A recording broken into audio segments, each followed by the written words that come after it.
Chavorrux presenta Ecos de Terror. Buenas noches a todos. Como siempre es un placer tenerlos de vuelta. Este es nuestro último episodio y quizá las presentaciones estén de más, pero como saben, soy Beren y esta noche seré el centinela. Terminamos la temporada y tenemos muchas sorpresas. Por ejemplo, el día de hoy tenemos 5 relatos para ustedes. Escúchenlos, si es que se atreven. En fin, la noche se avecina y empieza mi guardia. Esto es Ecos de Terror.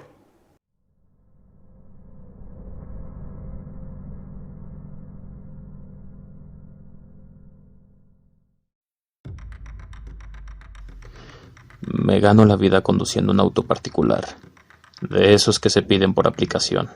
Es pesado, pues para dar a mi familia un techo donde dormir y poner el pan en la mesa tengo que trabajar en promedio 10 horas diarias. Por lo complejo que es la Ciudad de México, suelo trabajar de noche y trato de comenzar mi turno a las 9 p.m. y terminarlo con un último viaje a las 7 a.m. En diciembre de 2019 me encontraba al sur de la ciudad. Eran más o menos las 2 a.m. y recién había terminado un viaje. Dejé una pasajera en Villa Coapa y apenas avancé unos metros me cayó otro viaje que acepté de inmediato. Llegué a la ubicación para recoger a mi pasaje. Me detuve y confirmé el nombre para luego abordaran.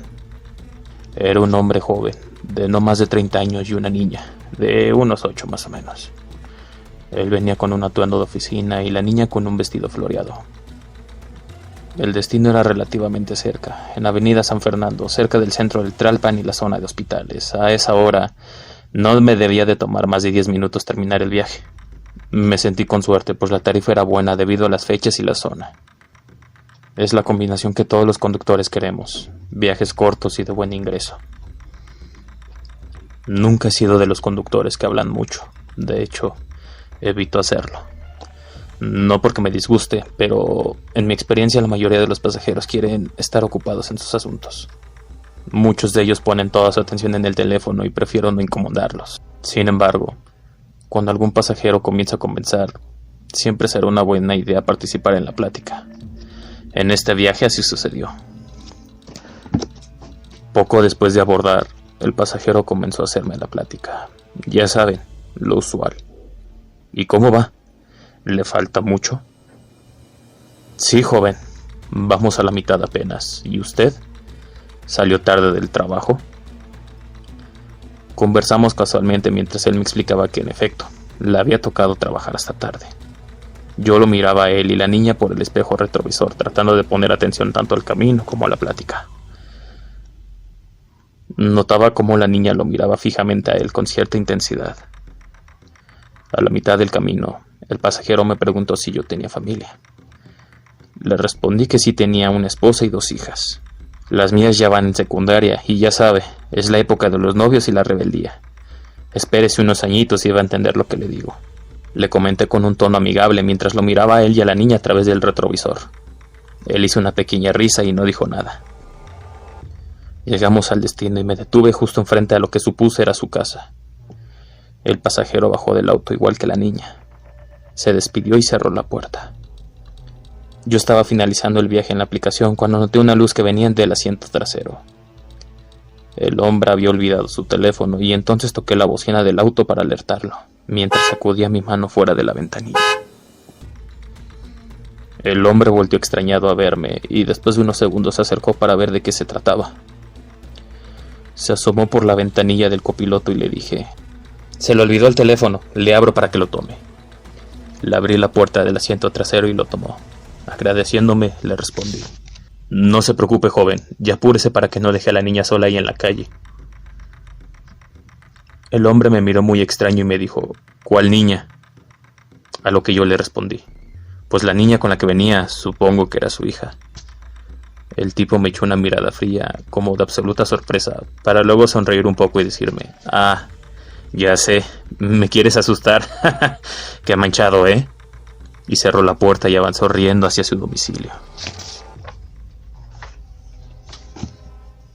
Mientras yo lo seguía con la mirada, noté que la niña estaba ahí parada, pero había algo raro en su cara. Ya no tenía el rostro de una niña, era un rostro horrible, deforme, como descarnado y lleno de sangre. A mí me dio un miedo terrible, pero no fue nada en comparación cuando la niña volteó hacia mí donde yo estaba y me hizo una señal con su dedo como de shh, callado, mientras que avanzaba hacia la casa de mi pasajero y atravesaba la puerta que recién se había cerrado después de que éste entró. El shock no me dio para más que arrancar mi auto y salir velozmente de ahí. Ya no trabajé el resto de la noche.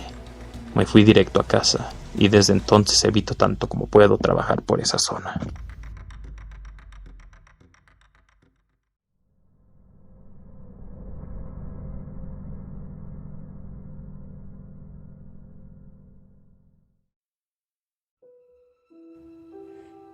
Era yo muy pequeña cuando mis papás, mis hermanas y yo comenzamos a vivir en la Ciudad de México, en una zona razonablemente céntrica, el barrio de Peralvillo sobre Calzada de los Misterios en el interior 3 del número 134. Se trata de una vecindad que sigue en pie hasta la fecha, con una que otra remodelación, claro está. Y la historia no podría ser más redonda, pues el número de viviendas en la vecindad es de llamar la atención, 13. Nuestra familia era muy integrada y estaba llena de amor y nuestro hogar era muy cálido, pero pequeño para 6 integrantes que lo conformábamos, mis padres y mis 3 hermanas. Sí, mi papá era el arquetípico ejemplo de bendito entre las mujeres. Mi papá era un hombre muy trabajador. Todos los días se esforzaba para darnos una vida digna y de manera rigurosa se despertaba a las 4 a.m. para salir a trabajar muy temprano. Eso tenía como consecuencia que dormía a una hora temprana por la noche e irremediablemente nos llevaba a todas nosotras a acostarnos a la misma hora que él para dormir. En su papel de buen papá, era muy común que nos contara historias y cuentos. Tenía una gran imaginación para eso, y pues eran otros tiempos, en donde niñas pequeñas como yo no teníamos televisor, pero sí una interacción muy humana con los demás. Recuerdo con mucho cariño cómo nos acomodábamos todos, mis hermanas y yo en una litera, acostadas de 2 en 2, y mis padres en una cama aledaña. Insisto, era un hogar pequeño y el espacio muy limitado, pero el amor de la familia convierte todo en algo especial y quizá también afecta mi nostalgia en cómo lo veo ahora. Sin embargo, por las noches, era una historia completamente diferente. Cada noche, o al menos con altísima frecuencia, mis hermanas y yo experimentábamos casi de manera simultánea lo siguiente: despertar con una sensación de miedo, de angustia, de desesperación, pero paralizadas momentáneamente. Es decir, sin poder movernos, ni hablar, ni gritar. Gritar era algo que queríamos hacer, pues lo que veían nuestros ojos era algo aterrador. A los pies de la cama de mis padres se encontraba siempre una anciana sentada, vestida y adornada con un estilo muy antiguo. Su semblante era de una gran tristeza y dolor, en ocasiones con el rostro mirando hacia abajo y en otras mirando hacia la litera, hacia nosotras. Hacía movimientos muy ligeros tocándose el rostro, como alguien que está sufriendo. Para esos momentos, mis hermanas y yo, las 2 que dormíamos en la parte alta de la litera y las 2 que dormían en la parte baja, casi de manera sincronizada comenzábamos a hacer algún tipo de ruido, a pujar o a quejarnos, pues nos parecía aterrador lo que experimentábamos. Mi madre siempre se acercó a nosotras cuando escuchaba eso, a intentar calmarnos y a auxiliarnos. Al principio fue difícil explicarlo, pero sucedía con tal frecuencia que llegó un punto en el que una vez que mi mamá se acercaba y ya podíamos hablar, solo decíamos: la viejita. Así empezamos a apodarla, la viejita de misterios. Al suceder esto, casi de manera diaria y durante años, y solo digo casi porque puedo recordar las pocas veces que nos sucedió, empezamos a asumirlo como algo prácticamente habitual en nuestra casa. No nos acostumbrábamos. ¿Quién se puede acostumbrar a esto? Pero éramos jóvenes y quizá nuestra fortaleza era mayor para soportarlo. Sin embargo, toda esta felicidad que vivíamos en el día se esfumaba por la noche. Buscábamos a toda costa evitar dormir. Pedíamos más cuentos a mi papá hasta que era él quien se quedaba dormido y finalmente a nosotros nos vencía el sueño. En los años que vivimos ahí, recibimos a diferentes familiares de visita. La familia de mi padre era de Estados Unidos y la veíamos poco, pero la familia de mi madre era de Michoacán y al visitarnos, lo habitual era que se quedaran con nosotros, apretados, pero bien recibidos. A los huéspedes les cedíamos una o ambas camas de la litera, según el número de visitas, y mis hermanas y yo nos acomodábamos donde podíamos, en el suelo, en la cama de mis padres o donde se pudiese. Sin excepción alguna, todos aquellos que pasaban una noche en mi casa despertaban aterrados y describían experimentar y ver lo mismo que mis hermanas y yo sufríamos día con día. Despertar paralizados y observando a una anciana sentada a los pies de la cama de mis padres, con una expresión de tristeza y mucho dolor. Por supuesto nunca volvían, o si lo hacían, jamás accedían a pasar la noche de nuevo en nuestra casa. Los años pasaron. Yo crecí así como mis hermanas. La mayor, Sara, conoció al que poco tiempo después sería su esposo, Carlos. La vida siguió siendo igual, con nuestros terrores nocturnos formando parte de nuestra vida, y es importante entender que no era algo de lo que habláramos con frecuencia, ni siquiera entre nosotras. Sí, todas intercambiábamos nuestras experiencias y sabíamos que nos seguía ocurriendo, pero jamás se le comentaba a nadie fuera de la casa. No es exactamente un tema de conversación para una visita. ¡Ay, hola! ¿Cómo estás? Buenas noches. ¿Te ofrezco un café? Por cierto, cuidado si duermes aquí, porque la viejita de misterios aparece al pie de la cama. En una visita de mi cuñado Carlos, se hizo tarde y como cortesía se le permitió quedarse en nuestra casa. A la mañana siguiente, nos contaba visiblemente asustado la terrible experiencia que había vivido. Le explicamos que era algo frecuente para nosotros, y en primera instancia se molestó porque no le dimos ninguna clase de advertencia, así como repetía sin parar: «Es que esto es terrible. ¿Qué pasa con esa anciana? ¿Cómo pueden vivir así?». El susto le duró poco, pues él siempre fantaseó con la idea de ser un cazador de tesoros, y suponía que se trataba de un alma en pena que trataba de informarnos que había dinero, u oro, o algo de valor enterrado en nuestra vivienda, o quizá en la vecindad. Se obsesionó tanto con la idea que se puso a indagar con los vecinos, y según él, hizo una investigación. De acuerdo con mi cuñado, muchos años antes se había dado un accidente de tren, lo cual no era imposible, pues en efecto, el tren pasaba justo frente a nuestra casa y se trataba de vías que habían tendido en el siglo XIX. Todavía de niña, me tocó ver funcionando esos ferrocarriles. En cualquier caso, su versión era que, en el accidente de tren, este venía con un cargamento de monedas de oro, y que las personas que ahí habitaban salieron de sus viviendas y tomaron tantas monedas como les era posible, antes de que las autoridades lograran cercar la zona y atender el desastre. Tomando eso en consideración, decidió seguir con su proceso de cacería del tesoro. Comenzó a tener la idea de excavar la vecindad, particularmente en mi casa. Mi papá era un hombre muy supersticioso y la mera idea le causaba temor. Durante una larga temporada se rehusó y resistió a las insistencias de mi cuñado. La suerte favoreció a este cuando llegó el momento de hacer algunas reparaciones a la casa, en las que mis padres decidieron que sería buena idea cambiar el piso. Ahí mi cuñado encontró el pretexto perfecto y con una diligencia singular se ofreció a ayudar a mis padres en estas tareas. Era una ayuda legítima, pues él siempre fue muy hábil y bien hecho en trabajos de este tipo. Lo que se había planteado como algo rápido y simple se convirtió en algo que tomó más tiempo de lo usual, pues mi cuñado escarbaba por mi pequeño hogar de manera indiscriminada intentando encontrar algo. Cuando mi padre notó lo que perseguía, le invadió un temor visible. Este fue mucho mayor cuando mi cuñado desenterró a más de 1,5 metros de profundidad lo que se apreciaba como una quijada de burro. Como les dije, mi padre era un hombre muy supersticioso y esto lo horrorizó. Mi papá le rogaba que ya dejara de buscar y que tapara todo. Mi cuñado, por el contrario, estaba emocionado y fantaseando con la idea de que si había un burro, quizá con este habían cargado las monedas de oro que tanto buscaba. Sin embargo, mi papá tenía la última palabra, y al final mi cuñado cedió y terminaron la obra. tapando todo lo que habían escarbado. A nosotras poco nos importaba la idea de encontrar un tesoro, mientras mi cuñado fantaseaba con utilizar un detector de metales para ya no tener que excavar.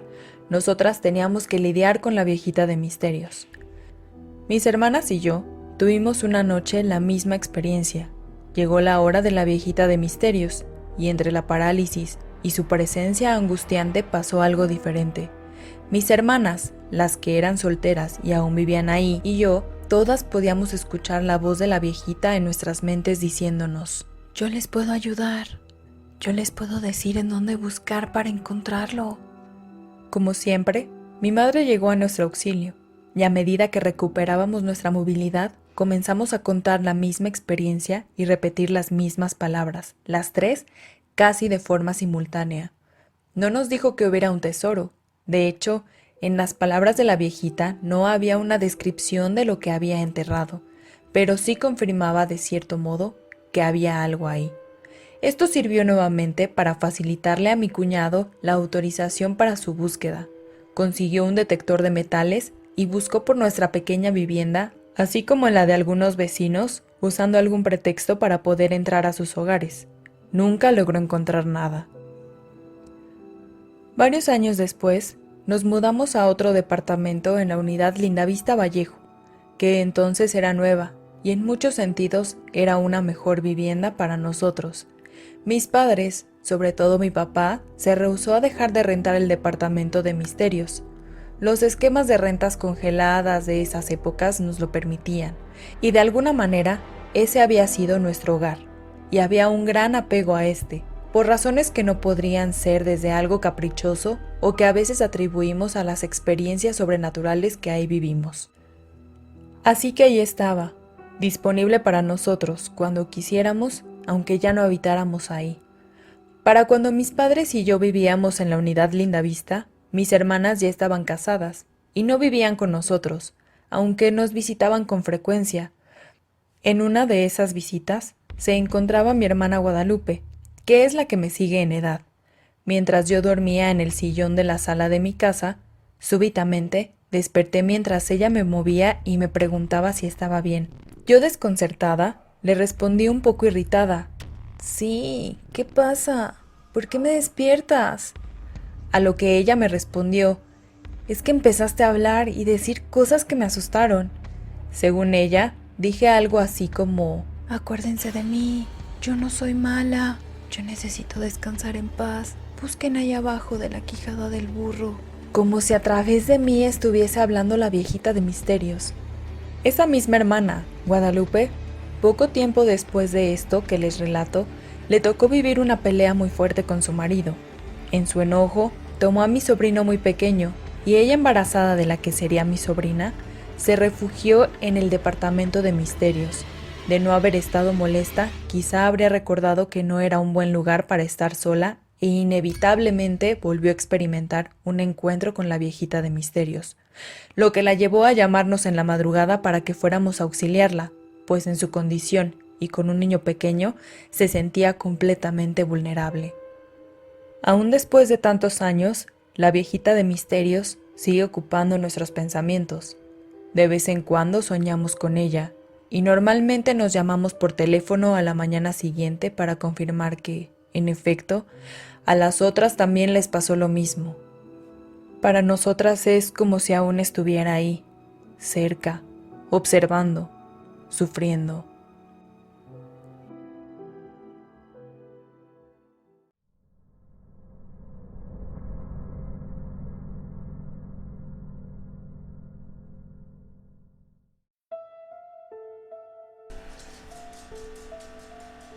Siempre me ha fascinado aquello relacionado al horror y al terror, así como lo paranormal.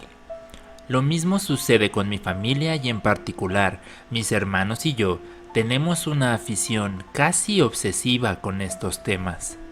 Nos movemos en diferentes matices que van desde la creencia en lo sobrenatural hasta el escepticismo, y es debido a esto que, dependiendo de las circunstancias, podemos decantarnos más por una corriente o la otra. Una conversación muy común que tenemos se centra en nuestra envidia hacia las personas que se asustan fácilmente con relatos y películas de horror, pues hemos generado una desensibilización que nos hace muy difícil experimentar estas sensaciones. Es quizá nuestra búsqueda constante de contacto con eventos más allá de nuestra comprensión la que nos ha llevado a experimentar diferentes situaciones que ponen a prueba tanto nuestra capacidad de creer como nuestro escepticismo. Esta es una de las que generan más debate entre nosotros. Corría el año 2005 y teníamos poco tiempo de habernos mudado a la que sería la última casa en la que vivimos todos juntos. Programas de radio como La Mano Peluda seguían siendo muy populares y Carlos Trejo salía en diversos programas de televisión presentando evidencia de su trabajo como investigador paranormal. Es la combinación de esto, más nuestras propias experiencias en hogares anteriores y una larga tradición de reunirnos con el propósito exclusivo de compartir relatos de horror, que comenzamos a experimentar a nuestro modo con la investigación paranormal. No somos personas de grandes recursos y jóvenes como éramos en ese momento, estábamos aún más limitados. Comenzamos con cosas simples que básicamente consistían en analizar las historias familiares que siempre habíamos creído de forma casi dogmática, buscando explicaciones racionales y científicas. Es quizá en este punto donde mis hermanos y yo también definimos con mayor claridad nuestra postura ante estos eventos, la mía más cargada hacia lo escéptico, pero aún con cierta apertura y disposición en creer en algo sobrenatural, la de mi hermano mayor una foto invertida de la mía, en donde hay más disposición a creer, pero siempre bajo un velo de escepticismo, la de mi hermano menor totalmente cargada hacia el escepticismo. Independiente a nuestra postura, los tres compartíamos, y seguimos haciéndolo, una afición, como dije, casi obsesiva. Llegamos a hacer varios experimentos, desde cosas simples como jugar con la Ouija o hacer sesiones espiritistas, esto sin ninguna clase de entrenamiento, solo basado en lo poco que lográbamos investigar, así como grabar con una vieja cámara de video, que llegamos a hacer grabaciones nocturnas para ver si se lograba captar algo. La realidad es que nunca sucedió nada. Había experimentos menos voluntarios. A mi hermano menor le encantaba, y lo sigue haciendo hasta la fecha, preparar escenarios para analizar nuestro comportamiento ante eventos difíciles de explicar. En cierto modo, fuimos sus conejillos de indias en sus experimentos sociales. Preparaba todo para someternos a situaciones en las que algo extraño sucedía, desde hacer ruidos, mover objetos, apagar y encender luces, en fin. Esto no solo le servía desde el punto de vista científico, estoy seguro de que se divertía enormemente asustando a sus sujetos de estudio.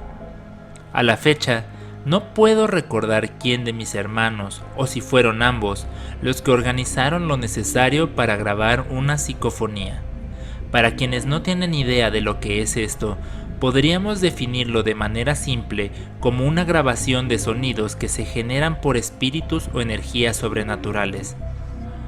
Estaban un tanto de moda en esa época, y aunque claramente no teníamos el equipo para hacerlo de manera profesional, mis hermanos siempre han sido hábiles e ingeniosos en temas de producción, así que se las arreglaron para sacarle el mejor provecho a los recursos con los que contábamos. Lo más común para una psicofonía es dejar el equipo de grabación activo por largos periodos en lugares donde se cree puede haber fenómenos paranormales, para después escuchar la grabación y analizarla.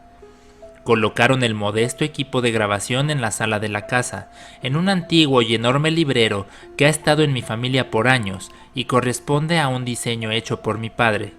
En ese momento el librero probablemente albergaba cientos de libros, por cierto. Iniciaron la grabación y la dejaron ahí, por horas. Para mí, la siguiente noticia fue cuando mi hermano menor, analizando la cinta, lanzó una alarma a toda la familia diciendo que había encontrado algo. Nos reunimos todos en la sala para escuchar la grabación, la cual lamentablemente a la fecha no logramos encontrar y que todo señala a que fui yo quien la extravió además. tendrán que confiar en nuestra memoria, y sé que eso puede restarle cierta validez.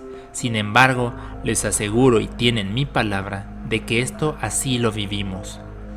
Reunidos, comenzamos a escuchar la cinta. Nuestra casa daba a una avenida muy transitada, así que durante los primeros segundos se escucha el tránsito vehicular.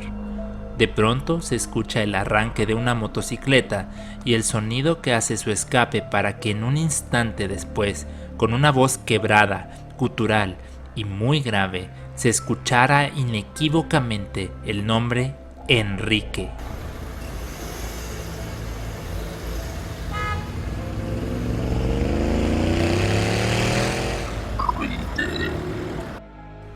Suena tétrico, sí. Lo es más porque el nombre de mi padre es Enrique.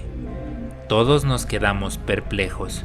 La escuchamos fácilmente una centena de veces para tratar de encontrar algo que nos diera una explicación satisfactoria. Debatimos por horas, aún lo hacemos, si era un efecto de sonido generado por el escape de la motocicleta o no. Las consecuencias de esto son mucho más fáciles de listar. Desde entonces mi madre no puede estar sola en la casa sin que le invada el miedo. No ha escuchado ni visto nada, pero el recuerdo le genera verdadero terror. Tampoco volvimos a hacer, que yo sepa, otra psicofonía. Quizá una parte de nosotros decidió que habíamos hecho suficientes experimentos.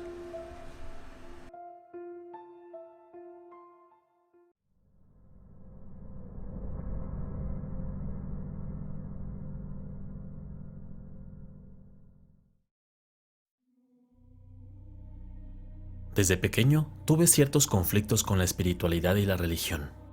Mi familia es como muchas otras en Colombia, con un catolicismo muy profundo y arraigado. Puede ser muy difícil para un niño que crece en el seno de un hogar tan devoto como el mío tener pensamientos que ponen en duda la existencia de lo divino. Mi madre, así como mi abuela y mi hermana, son creyentes fervientes de Nuestra Señora del Rosario, y mi padre, aunque más reservado, es un practicante riguroso y comprometido. En resumen, cuando niño yo creía porque tenía que creer, y cuando adulto, la vida me dio oportunidad de creer por elección propia. Nací y crecí en Santa Fe de Antioquía. Podríamos pensar que hasta el nombre del pueblo te obliga a creer en algo, y no estaríamos equivocados. De las 7 iglesias que hay ahí, nosotros acudíamos a la parroquia de Santa Bárbara. Asistíamos regularmente a misa y seguíamos meticulosamente las fechas de guardar. A partir de cierta edad, y cuando así me lo instruyeron mis padres, empecé a asistir regularmente también a mis confesiones. Esto no tiene nada de extraordinario, y con sinceridad me parecía de lo más aburrido e innecesario. Llegó al punto de ser tedioso, pues cada vez que yo insinuaba algo que remotamente cuestionara los dogmas y misterios de la fe, recibía una respuesta muy negativa por parte de mi familia y cualquier miembro de la parroquia. Llegué a un punto en donde estaba totalmente desencantado de la religión y me encontraba pensando en todo momento cómo abandonarla. Asistiendo una vez más a mi confesión habitual y al llegar con el sacerdote, percibí por su bienvenida que la voz era diferente a la de los demás, con un tono grave y más bajo que el de los otros sacerdotes. Debía ser alguien nuevo, y quizá eso me hizo envalentonarme, pues lo primero que hice fue preguntarle: «Dígame, padre, ¿qué debe hacer uno si no logra creer por más que lo intenta?». El padre hizo una pequeña risa y me respondió: «Dime, hijo, ¿a qué te refieres?». Decidí entonces explicarle que estaba lleno de dudas, que había 1000 cosas que no tenían sentido y que nadie me podía dar una explicación más allá de que era cuestión de fe. El sacerdote nuevamente hizo una pequeña risa y en lugar de responderme como habría sido lo normal con otros, me dijo que entendía a lo que me refería y que, aunque la fe forma parte de nuestra relación con Dios, no hay que hacer a un lado nuestra curiosidad y pensamiento científico, y que él intentaría explicarme lo mejor que pudiera cualquier pregunta que yo quisiera compartir. Eso era genuinamente alentador, y nos extendimos más del usual en el ejercicio de mi confesión. El descubrir una nueva posibilidad de obtener respuestas generó una gran curiosidad en mi ser. Decidí regresar al siguiente día para ver si podía encontrar al nuevo sacerdote. No logré encontrarlo y supuse que estaría en alguna diligencia, por lo que decidí esperarlo en uno de los jardines que tiene la parroquia, en donde hay algunas bancas alrededor de una gran cruz en el medio. Estaba leyendo un libro mientras esperaba, cuando sentí una palma en el hombro y escuché una voz grave e intensa. ¿Qué es lo que lees, hijo? Aunque no lo había visto, la voz era inconfundible. Hola, padre. Estoy leyendo sobre el existencialismo alemán. El sacerdote soltó una risa ligera, idéntica a la del día anterior, y dijo: Vaya lectura ligera. Le dije que yo era quien se había confesado con él un día antes, y que justo había vuelto para ver si tenía oportunidad de conversar. Se sentó a un lado mío y tuvimos una larga charla. Me dijo que su nombre era Mateo, y que él, como yo, tenía muchas dudas en su juventud sobre los misterios de la fe, y que siempre había visto con buenos ojos que las personas cuestionasen esto, pues parte de la naturaleza humana. Tuvimos que cortar nuestra conversación después de un rato, pues yo tenía que volver a casa. En la siguiente misa dominical, mi familia y yo asistimos normalmente. Estaba deseoso de que el padre Mateo la oficiara y ver cómo sería su estilo. Al llegar y ver que era otro sacerdote, el habitual, quien la estaría oficiando, no pude ocultar mi descontento. Mis padres lo notaron y les dije: esperaba que el padre Mateo oficiara la misa. Me gustaría que lo conocieran. Ellos se quedaron un poco extrañados, pero les dio cierto alivio este ligero cambio en mi persona, pues era la primera vez que yo me presentaba entusiasmado con algo relacionado a la religión. Los siguientes días regresé a la parroquia a buscar al padre Mateo, y nunca lo lograba encontrar. Era él quien siempre parecía encontrarme a mí. Me disponía yo a salir para ver al padre Mateo, como había hecho los días anteriores, cuando mi madre me buscó muy molesta para decirme: «Ya dime a dónde vas». Le expliqué que iba a la parroquia con el padre Mateo. Ella se molestó mucho diciendo: «¡Basta de mentiras! ¡Dime a dónde vas!». Le repetí con intensidad que a la parroquia, a ver al padre Mateo.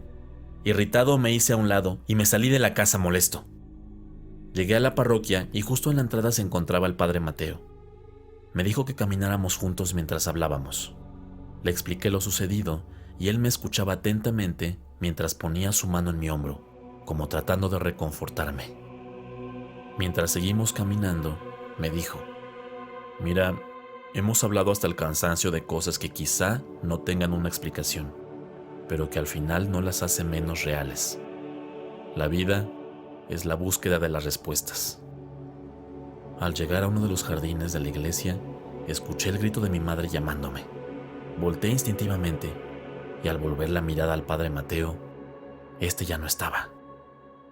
Me quedé atónito. No había modo de que él se moviera tan rápido como para que en un segundo lo perdiera de vista. Mi madre me alcanzó y me dijo: «Mira, al menos si estás en la iglesia». Yo le respondí: «Te dije que vendría con el padre Mateo. Estaba aquí hace un momento, no sé para dónde se fue». Mi madre me miró con una expresión de sorpresa. «Hijo, estabas caminando solo, y no sé de dónde sacas lo del padre Mateo. Hablé con el sacristán y no hay sacerdotes nuevos, ni nadie con el nombre de Mateo». Aún en el shock en el que me encontraba, fuimos con el sacristán y confirmó lo que decía mi madre. Nunca volví a ver al padre Mateo, o lo que haya sido. Si fue un producto de mi imaginación o una alucinación, no lo sé, pero lo dudo. Nunca he tenido otro episodio similar, y creo poseer una excelente salud mental. De lo que sí estoy seguro es que cambió mi perspectiva por completo. Sigo siendo crítico de la religión y de muchos aspectos que me parecen arcaicos, pero ahora hay una creencia y una sensación en mí que me hace estar convencido de que no estamos solos, que hay algo más allá de lo que percibimos.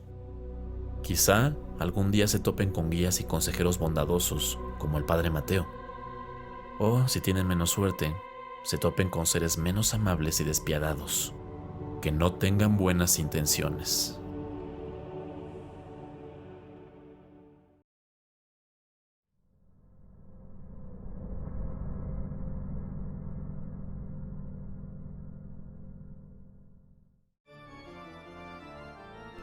La historia de Yvonne se entrelaza íntimamente con otras y en sí forman parte de una misma, pues la historia de mi familia y de Ecos de Terror tienen un punto en común: Yvonne. Muchos tienen amigos imaginarios cuando niños. Yo tenía a Yvonne. Para mis padres y mis hermanos, Yvonne era un simple adorno, algo que entró a nuestras vidas en forma de un monigote de Mixquic, una figura de papel maché, de esas que llaman Judas, con forma de esqueleto, y que mi papá compró en algún momento. Yvonne se sumaba a una colección de objetos extravagantes y un tanto tétricos que le gustaba tener a mi padre. Cuando pequeño, yo tenía prohibido entrar al estudio de mi padre. Era como una fortaleza que se encontraba más allá de los límites de cualquier persona.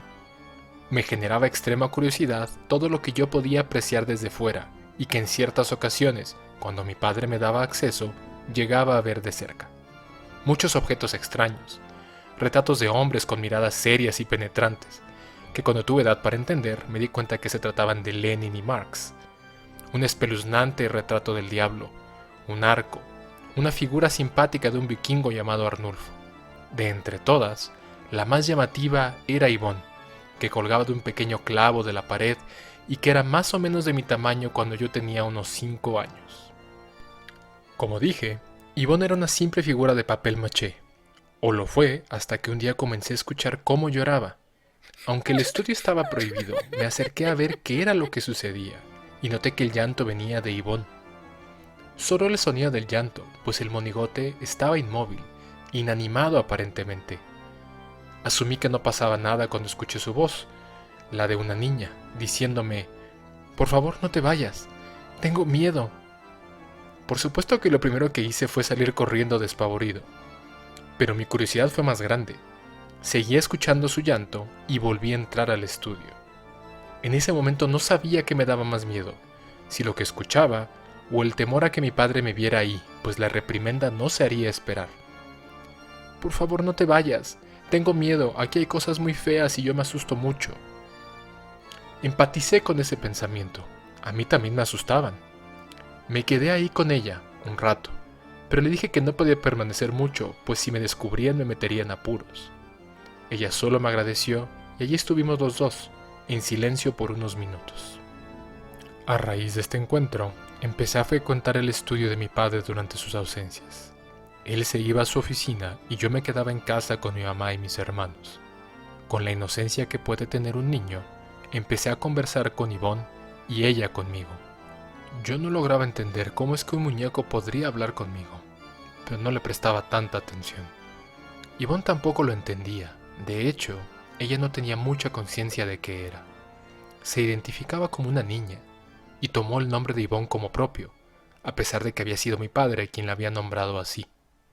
Nuestras conversaciones eran simples, como de dos niños, y ella participaba en mis juegos infantiles desde su lugar, inmóvil, solo interactuando con su voz. Voz que nadie más parecía escuchar y de la cual yo no podía contar nada, pues temía que me descubrieran en las incursiones que hacía al estudio de mi padre. Conforme fui creciendo, notaba cómo Yvonne también crecía de tamaño, algo que de nuevo nadie más parecía notar. A mis 10 años, Yvonne tenía un tamaño mayor al que tenía originalmente.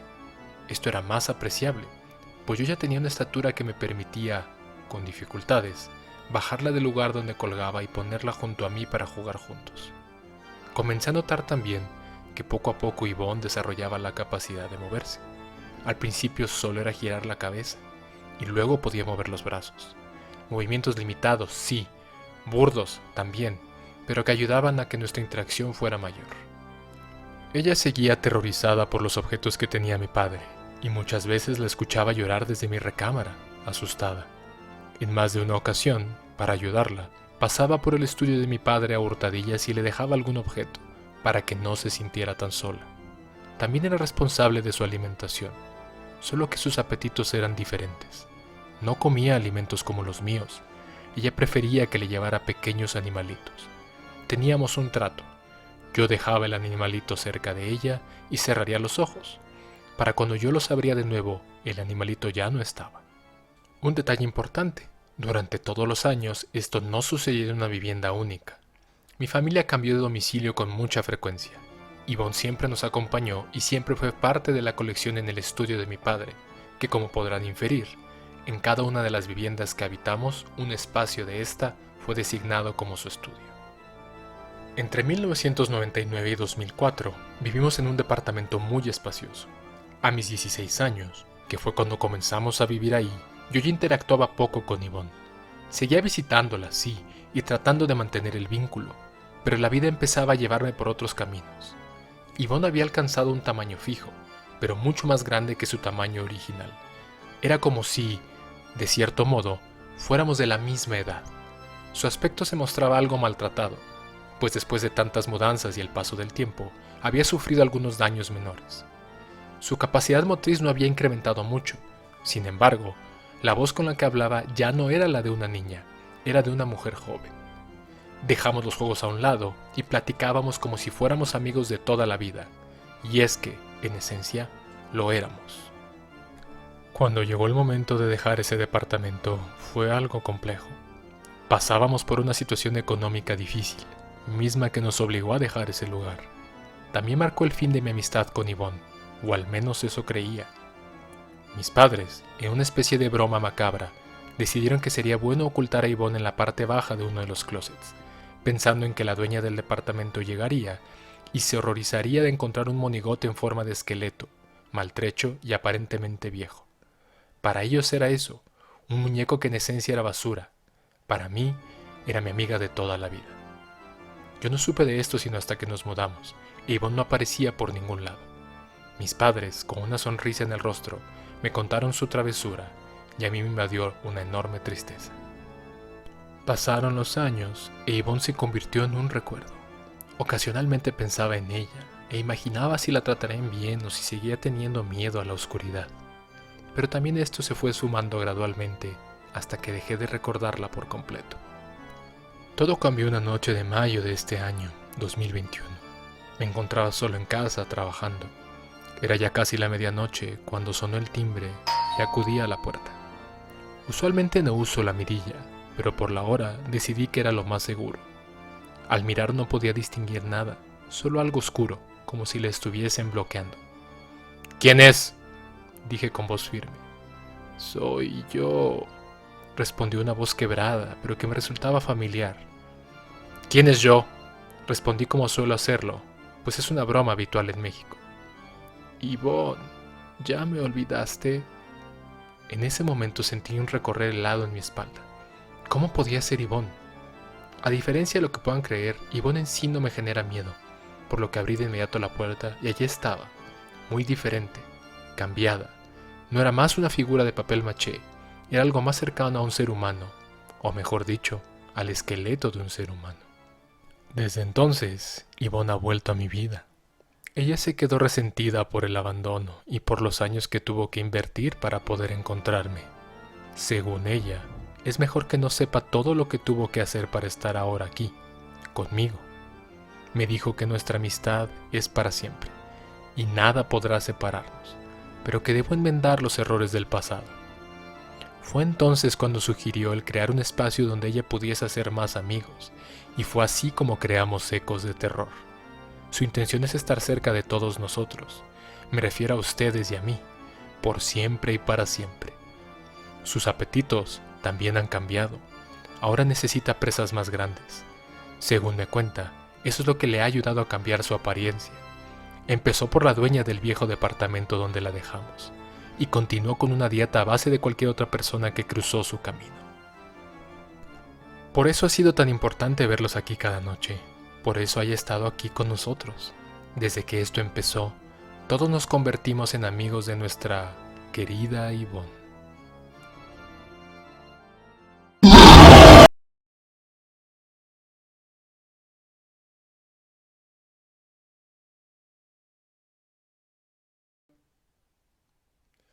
Bueno, ahora saben por qué necesitan mi protección. Ahora saben por qué la noche es peligrosa. Ahora saben también por qué estamos aquí. Creo que es momento de descansar un tiempo, retomar fuerzas y regresar para más relatos. Los estaremos esperando en nuestro episodio de Halloween. Prepararemos algo muy especial para ustedes. Sin más, les deseo una buena noche. Les agradezco por compartir nuestro contenido, darle like y suscribirse si es que no lo han hecho. Hasta pronto, amigos.